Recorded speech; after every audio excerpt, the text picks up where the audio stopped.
പഴയ മോഡൽ വിവാഹ കാഴ്ചകളൊക്കെ നിൽക്കണം.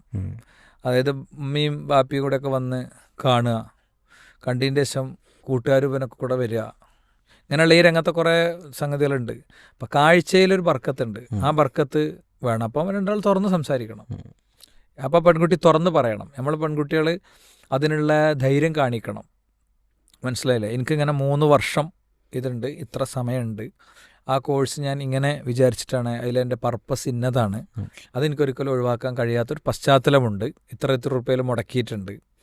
ഇത് വാപ്പാർ തമ്മിൽ പറഞ്ഞുകൊണ്ട് അഡ്ജസ്റ്റ് ചെയ്യല്ല. പിന്നെ ആവശ്യമാണെങ്കിൽ അവരുടെ ഉമ്മാനോട് ഈ കാര്യം പറയണം. ഇത് ഡിമാൻഡാണ്. ഈ ഡിമാൻഡ് പിന്നെ ഒരു കുത്തുവാക്കുകൊണ്ടെങ്കിലും ദ്രോഹിക്കണ അവസ്ഥയൊക്കെ സാധാരണ പലയിടത്തും ഉണ്ടാകാറുണ്ട്. നിങ്ങളുടെ വീട്ടിൽ അങ്ങനെ ഉണ്ടാവില്ല എന്നാണ് നമ്മൾ വിചാരിക്കുന്നത് എന്നൊക്കെ ക്ലാരിറ്റിയിൽ പറയണം. എന്നിട്ട് വിവാഹത്തേക്ക് പ്രവേശിക്കണം. പിന്നെ ദാമ്പത്യ ജീവിതത്തിൽ മക്കളുണ്ടാകുന്ന കാര്യം അങ്ങനത്തെ വിഷയത്തിലൊക്കെ സ്വാഭാവികമായൊരു അണ്ടർസ്റ്റാൻഡിങ് വേണം. എന്നാലും ചിലപ്പോഴൊക്കെ എന്ത് ചെയ്യും, പല ബ്ലോക്കുകളും വരും.